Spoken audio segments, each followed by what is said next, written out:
Danny, I got to hit you with this. You wrote the original ThreatLocker code. So I've got to ask you, what languages can you code in? So typically the strongest language is C#.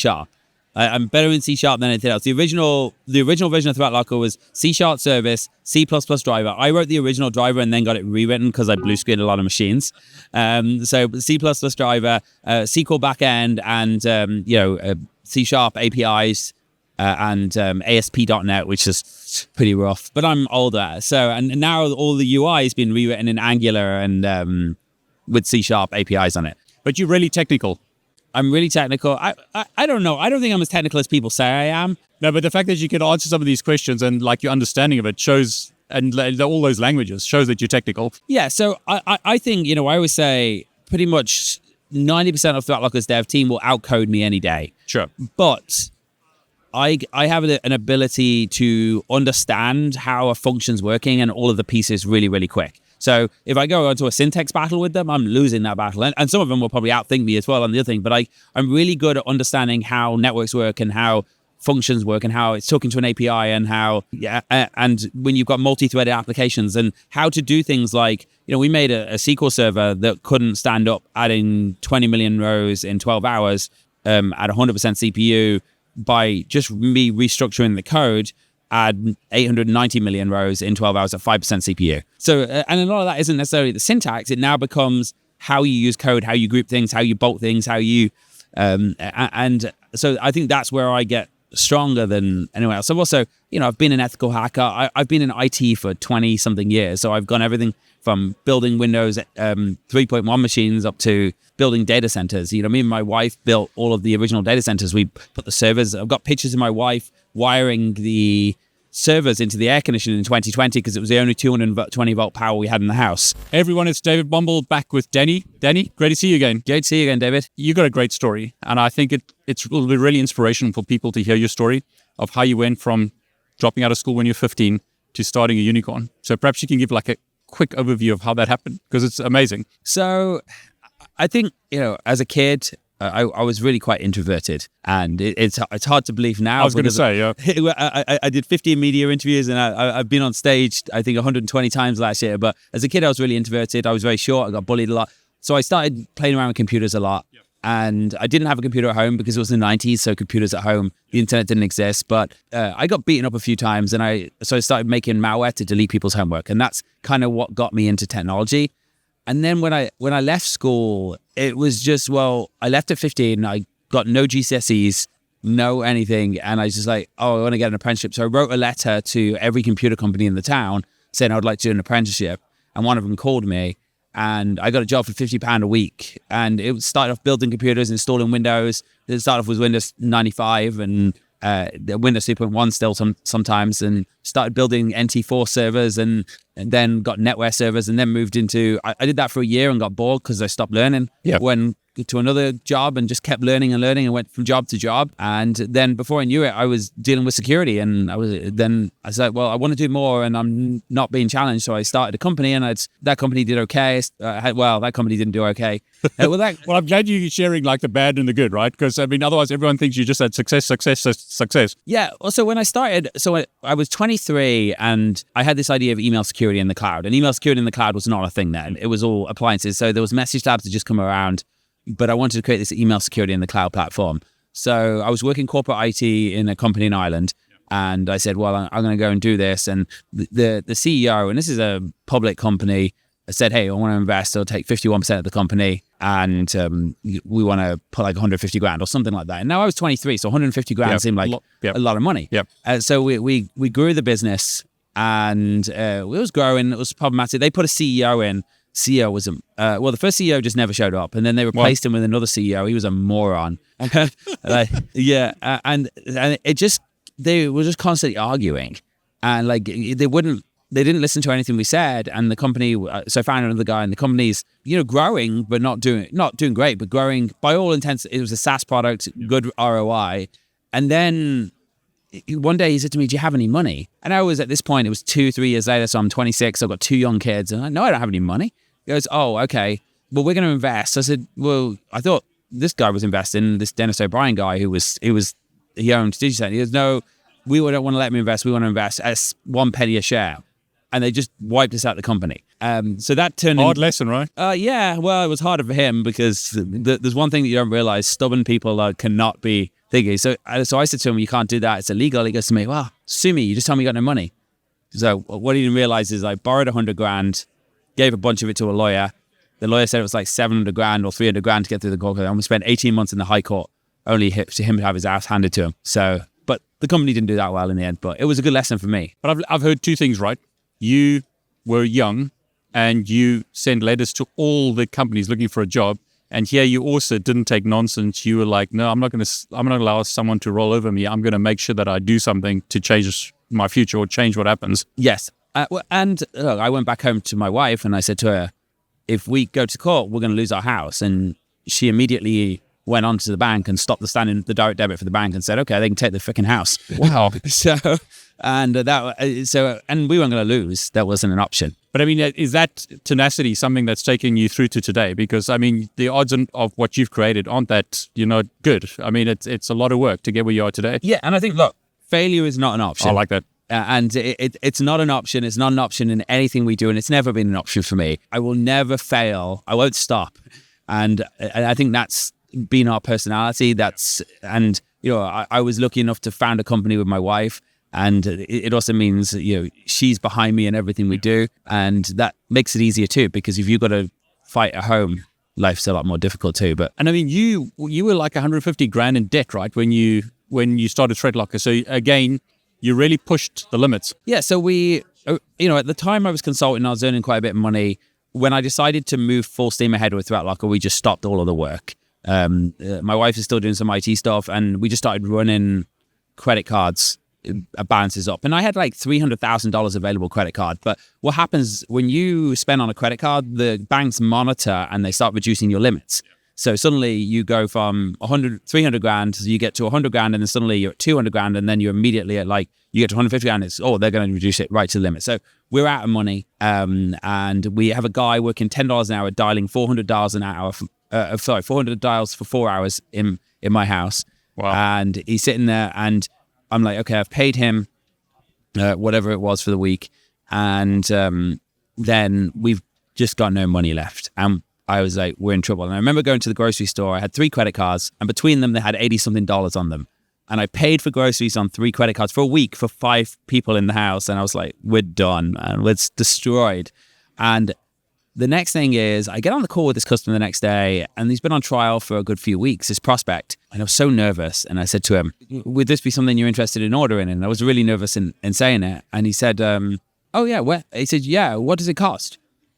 So I said, well, the price it was like a $5,000 order. So it's $50 an endpoint, 110 endpoints, I think it was. So $5,500. I said, it's like $50 an endpoint. And it's like $5,500. And I said, but we can work on something. I'm already, and he goes, no, just send me the paperwork. I'll sign it now. That's amazing. And that $5,000 gave us a 3-week stay of execution. And then we got some angel investment, and, it took a while to get out that hole, but then it just went slowly out the hole and then exploded after that. Now, when I was talking to your team, quite a few people mentioned that you are really technical. They were saying on company meetings, you'll actually be working with the devs, helping fix code. I mean, that's impressive for a CEO. I spend a lot of time on the floor. So technically I don't contribute very much to the project now, apart from I'll sit down and fix problems and write code at people's desks. You wrote it originally, right? I wrote the original version, but now I tend to, where I get involved is where someone's struggling, and I'll sit down and I'll go over and say, can I just sit down, get the keyboard, I'll look at it, and I'll write the code. And someone's been struggling with something for a few days, so I'll look at it and think. So I'm very technical. I understand the code very well. And I also think it's really important to show people that you're willing to get your hands dirty too. It's very easy to say, and I remember one of the earlier hires we had, it was a developer. This is all remote back in 2020. Yeah. And he didn't know I was technical. And on the staff call in front of everyone, he'd been working 1 week on a button that was 5 minutes. And I was like, we need this button live. It's costing us customers. And I went in and he's like, you don't understand how this works. So I asked him to check in his code, and I coded the button in front of the whole team. He resigned promptly afterwards. And rightly so. And he said I humiliated him. I said, well, I think that might have been you. But Yeah, exactly right. No, exactly right. So I think, but people know that I'm willing to get my hands dirty. I'm willing to understand it. I'm willing to deal with the problems. And so I do that. I have this philosophy as well. I try to stay out of my office. I don't like managers in offices at all. I stay on the floor. I'll go over. I'll look at products. I'll say what's wrong. I'll say why I think it's wrong, so people don't just think I'm criticizing for no reason. And I think that people see the excitement, and then you build excitement with your team. And you need your team to love ThreatLocker and love what you're doing and love your customers as much as you do. I was going to say, it's really inspirational that your team is dedicated to working till 3 a.m. to get a product sorted out. They were amazing. And I actually sent, there's a dev room we have back there, and there's 40 people crushed in a room. And I sent 6 bottles of champagne afterwards as soon as the product launch went off without any issues. So I had it delivered to the dev room as soon as we launched. How do you inspire people to follow you? Because I mean, it's you've got this vision. You want to work 120 hours a week or whatever it is, but how do you get people to follow you and follow you on this journey? So I think, first of all, when you hire people, you need to hire the right people. And you never know if you're hiring the right person. You sit in front of them, you ask them some questions, they say the right things. Yeah, exactly right. So we always, when we interview people, the first thing we tell them, and the first day on their hiring, we tell them the same thing, is this is going to be the most difficult job you'll ever have. It'll be rewarding, but it's going to be the most difficult job. If you get stressed, if you can't cope, don't be here. Yeah. It's not worth coming. Yeah. And we set that expectation right. And thankfully, we get rid of a lot of people just by saying that, who won't take the job because I scared them out of it. And the next thing, we say the same thing when we hire them, but we also say when we hire them, we have this philosophy that managers work for the staff. So you're a contributor. Your job is to make our product. Your job is to support our customer. Your job is to sell our product. Your manager's job is to move every obstacle out of your way so you can do that. Yeah. And my job is to move every obstacle out of their way or your way if they can't do that. And the same as me. So we always say to anyone who starts at the company, if you can't get it solved by your manager or the manager of the department, and you've gone through everything, you come to my office. I don't care. You call me at 3 a.m. in the morning. I will pick up my phone and I will find out what's going on. And people respond to that because I don't get many calls at 3 in the morning, probably one a month. The fact that you're picking up that call at 3 in the is impressive. Yeah. And when support's underwater, I'll sit on support and I will start doing approvals or whatever it may be. And you get a lot of respect for that because people are saying, well, there's nothing worse than saying, hey, the servers are down, this problem's happening, I'm going home. Yeah, exactly right. Yeah. I will stay there till 2 in the morning. I'll order pizza, ask the questions, I'll sit on the servers, I'll look at indexes, I'll read log files, I'll do whatever I need to do to help too. And that inspires people to do the same because they think if he's willing to do this, I'm willing to do this. So, and look, and some people, we also build in motivation. So I always say the third of your team will kill themselves no matter what you do. They will kill themselves every day. They'll work as hard as they can. They'll deliver the maximum they can. A third of your team will deliver the least amount they can. It doesn't matter what you do to incentivize them. And there's a middle part where you can say things like, hey, if we hit this number, if we achieve this, we're going to pay you a bonus based on that. And that inspires the middle team. Now, like I said, the bottom's never going to move, but the middle will, and the top will just kill himself and they'll just get rewarded more. Do you think it's important for a CEO to stay technical, at least have an appreciation of what the people are doing? Oh, absolutely. So I think a CEO's job, you need to understand every department enough that you can know if people are doing a bad job. So, I understand, I'm very actively involved in marketing. I understand messaging of the product. Do I understand how to track lead conversions in Google? No idea whatsoever, but I understand the concept of it. I understand what messaging looks like. I understand finances enough to accrue things, but my CFO knows a lot more about it than me. So I think a CEO should know enough about everything. And I think the most important thing you should know is your product inside out. If you don't know your product better than anyone else on the team, you have a problem. And I think the whole team should know your product. And we make everyone in the company, we pick 2 people at random in the company every month on the all hands call to describe a certain function of our product. And if they can't do it, doesn't matter who it is, the janitor, everyone in the company needs to know the product. But the CEO needs to know it better than anyone. I mean, what are the lessons you would say to or give to anyone who wanted to follow what you've done? I mean, you've walked a really interesting path. I mean, any advice from your journey? So I think there's a couple of things. One is, people are often trying to find out how to be successful, and I'll get asked questions like, "What do you do in the morning?" It's like, I don't know. Depends on the day of the week.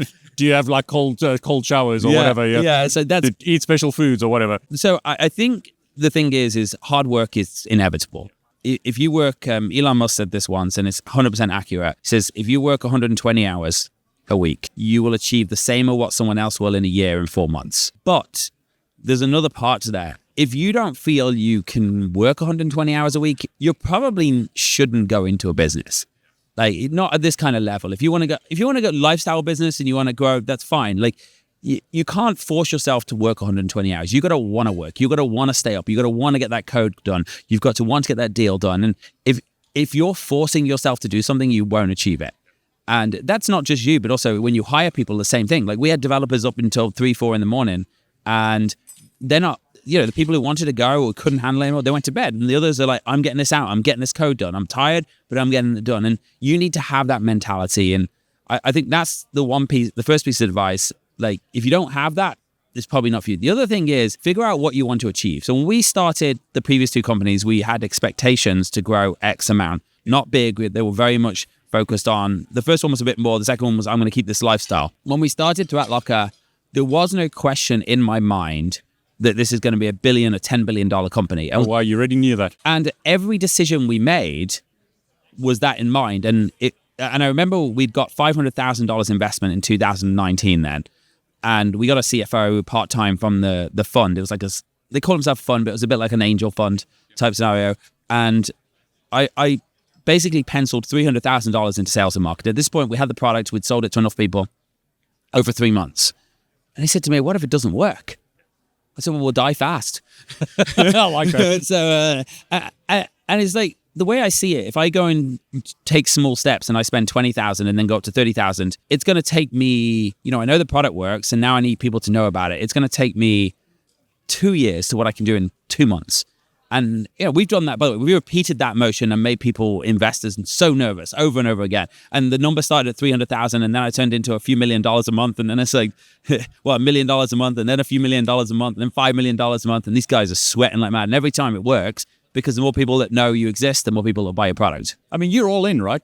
Everything in. Everything in. And there's no point in being any other way. This is my commitment to do this. Now, if I'd started the company and said I want to, we're worth, well, probably north of $1.5 billion value, but we've been valued at $1.5 billion dollar valuation. But if I started off saying I want a $10 billion company, I would have taken a different approach. Yeah, exactly. But it was all or nothing all the time. What's your vision, like long-term vision for the company? I kind of like to give a bit of long-term vision to the world. Right now, most endpoint, and we use this word zero trust. And what that really means is block by default, zero privilege, or least privilege. But I think my vision for the security market is more focused that I genuinely believe in 8 to 10 years time, 80% of the world will operate in a ThreatLocker type model. We're going to deny our software first. We're going to ring fence applications. And I think we're set to be the leader in that. So we will own the lion's share of that market. Now, if we own 10% of that market and it still happens, I think is a win. We'll still be a massive company. I hope it's more. I mean, the way you're going, it's exponential growth. So it could very, very much happen, right? Yeah, there's no reason it can't. And it's not slowing down. What's interesting, it's accelerating at not only a monetary pace, because when you grow, you obviously, when you're 10 million and then you're 50 million, then you're 100 million, things start to get percentage-wise harder to keep up, but we're actually accelerating that percentage too. So what made you start ThreatLocker in the beginning? I mean, was there like an aha moment or something that like this is what I need to do? So there was 2 things that triggered it. So in 2014, I was brought in to help with a ransomware recovery in Australia. Oh, okay. And, interesting, yeah. Yeah, so there was a small insurance, I don't think it was a broker more than the company, like 50, 60 employees. Yeah. Everything had been encrypted. They paid $22,000 to get their data back. This was cheaper back then. And the decryption key didn't work. So they brought me in to help recover. So we're using low-level recovery tools. We're trying to reverse engineer the code, see if we can find a decryptor key in the code. In the early days, ransomware was a bit easier to decrypt. Yeah. And then at the end of it, like we're a week in, and the guy calls me. He's a 60-something-year-old man, and he calls me, and his voice is crackling on the phone. He's crying, basically, and I'm British, so I don't do well with crying. Yeah, exactly. And, he said to me, is my business gone? So this was kind of the first idea, because I said to him, you need to block by default. This is how you do it. Yeah. But he wouldn't, he listened to me, actually, but his IT team said, Danny's smoking pot. Don't believe him. So that was the first thing. But then I was like, no, this is too hard. And then in 2017, we had a concept. We tried it. We'd actually come up with a name, but hadn't decided really to go ahead. In 2017, when WannaCry came out, and we ran it through our concept. It blocked WannaCry, nothing else had blocked it. And we were like, no, we're not trying to break into a market. We're going to make a market. We're going to change the world and make zero trust the norm. Well, your guys are working till, did you say 3 a.m. last night? 3 a.m. or maybe even 4 a.m. So what were you guys working on? Because I'm assuming you've had some announcements or like new developments that you guys are launching. Yeah, so we launched 4 new products today. Well, so I guess depends on how you define products, but 4 to maybe 5 new solutions today. Upgrade. So we had ThreatLocker Insights, which now allows you to see information on files in real time when you're approving, when you're doing things across the board. So you can go off and say, this program does this normally in 90% of the world. And if it's doing something different in your environment, it might be suspicious. So you can have real deep insights of what they normally talk to on the internet, things like that. So that was the first thing. We'd released a web control solution, web filtering, block adult sites, inappropriate content, malicious sites, but with a really nice, easy approval. So when there is a false positive, it can be approved in 60 seconds. We made improvements to do our detect and our MDR products. We came up with a patch management solution, but not our traditional, hey, this is RMM type patch management, but really focusing on portable apps, user apps. It will do all of the apps, but the key on, hey, we can patch putty in your downloads folder if it's out of date, and we're going to match the hashes and tell you that it's out of date in your downloads folder, and then you can click patch from the portal immediately from there. So we did patch management, and I know I'm missing something, but the store as well to allow people to self-approve software. What's your opinion about AI? Well, I think so. AI in the true meaning versus AI, ChatGPT, and generative AI are two very different things. And obviously, the whole world's talking about AI now because of ChatGPT, and that's and realistically, Tesla was detecting cars versus wheelie bins versus people 2 years, 3 years before that existed. But I think generative AI is a serious risk to our cybersecurity if we don't respond properly, because now attackers, cybercriminals can create unique malware very, very quickly without even having development skills. And they can create very clearly worded emails, phishing emails that don't have spelling errors. But I think it has very little value on the other side of that. And we've obviously looked at it and I think when we think about AI, you categorize what is AI. It really is a more complex set of rules that's learning from a machine or a database that's bigger than your input data. So we think about generative AI, it's read the whole internet and it's going to answer a summary based on that. What you could argue is AI is really, hey, we're logging 4 billion rows of data an hour in ThreatLocker, and we can determine the probability of something being good versus bad based on that. That's been around for a long time, that technology. Generative AI has turned the world into an AI craze. Yeah, I mean, I'm glad you said that, because it looks like, as you said, the attackers have the advantage with AI, writing good emails, writing code that's hidden, not easy to pick up. Sorry, go on. Yeah, and you can't tell if it's bad. AI can't detect if something's bad. No. It's impossible. Like, you can't detect intent of code. No. Only what it does. In ThreatLocker, are you using AI to detect the good and the bad, or is it not really part of the product? No, so when we think about AI, yes, we don't detect the bad, but we try and detect the good. We use, if you like, machine learning and data that we have collected across millions of endpoints to determine what dependencies, how an application should behave. So you can very quickly create policies of how an application should behave, and therefore everything else is bad. It's irrelevant, good or bad, it's going to get blocked. So we're not using ChatGPT, we're not using generative AI, we're just using our databases and algorithms around that are very complicated to determine if something is part of a program. But it's you looking for the good. You're not trying to use AI to detect the bad. Yeah, we're looking for the normal behavior. Yeah. And that's very efficient. And we've tried, by the way, so look at this. So you take a backup piece. If you go onto ChatGPT now and you ask it to write you a piece of malware to steal data, it will say no. But 2 years ago, it'd say yes. But if you ask it to write a piece of software to back up your software to Google Cloud, it will say, here's your software. And it can now steal your data. Exactly right. If you ask it for a reverse shell, it will say no. But if you ask it for a light RMM agent, it will say yes. Both of which are functionally identical. And equally, when I put that code into AI, any kind of AI engine which tests and said, is this malicious? The answer is no. Because it doesn't know the intent. It just knows what it does. And that's the problem with detection in AI. You can't tell the intent. It's far smarter to just block what you don't need. So, Danny, we've got to wrap up because I know you got to go and put a suit on. Any final thoughts or things that you can share? Yeah, I think, from a business point of view, we've talked a lot about growth and how's it essential. Just, if you really want to build something, figure out something that solves a real problem, focus on the product, and eventually everything else will take care of itself. It's not going to be easy. You've got to commit your whole life to it. From a security point of view, there's things you can do. This isn't a losing battle. Stop untrusted software, limit what applications can do, shut down USB ports, close ports on your firewall. You win the battle. It's not impossible. It just takes some sensible steps. And of course, use ThreatLocker if you can.